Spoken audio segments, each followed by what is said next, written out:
हेडलाईनचे प्रायोजक आहेत पिंपरी चिंचवड एज्युकेशन ट्रस्टचे पिंपरी चिंचवड विद्यापीठ पुणे।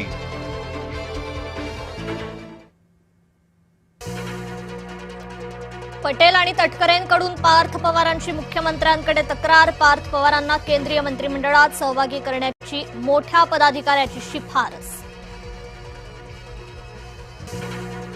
उपमुख्यमंत्री एकनाथ शिंदेंचा दिल्ली दौरा रद्द। जयंत पाटलांच्या भेटीनंतर दौरा रद्द केल्याच्या चर्चा। शिंदे महायुतीच्या वरिष्ठ नेत्यांशी चर्चा करणार।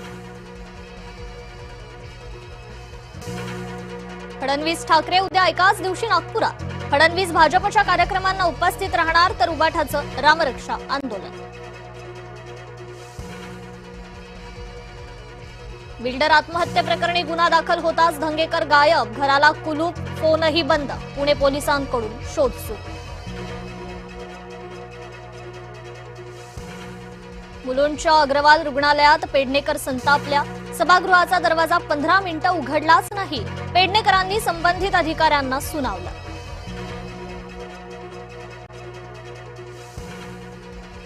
मुंबईच्या पवईत मोठं झाड कोसळलं। गाड्यांचं मोठं नुकसान। जीवितहानी टळली। पवई IIT परिसरातील घटना।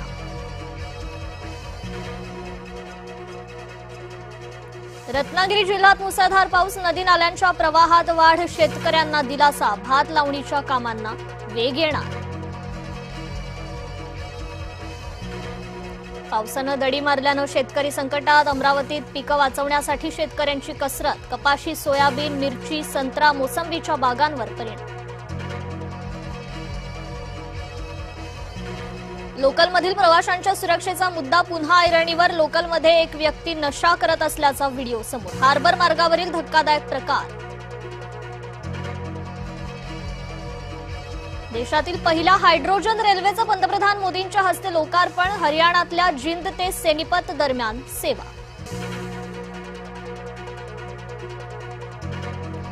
सिंधुदुर्ग किल्ल्याच्या बुरुजाला मोठं भगदाड। पुरातत्व विभाग दुर्लक्ष करत असल्याचा स्थानिकांचा आरोप।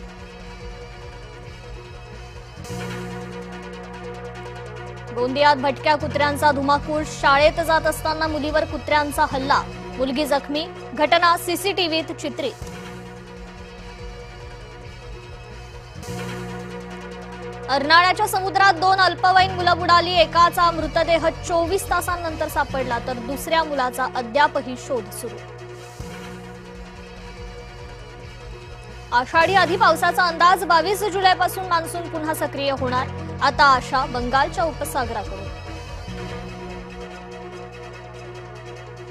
संत तुकाराम महाराजांच्या पालखी सोहळ्याच्या ठिकाणी अश्वांचं रिंगणपात। शेलार हर्षवर्धन पाटलांनी घेतला फुगडी खेळण्याचा आनंद। आखातात पुन्हा युद्ध पेटलं। अमेरिकेचं उत्तर इराणवर क्षेपणास्त्र हल्ले। इराणकडून शेजारील देश लक्ष्य। रोहित शर्माचा लॉर्डवरचा सामना अखेरचा ठरण्याची शक्यता। बीसीसीआयनं निवृत्ती घ्यायला सांगितल्याची सूत्रांची माहिती।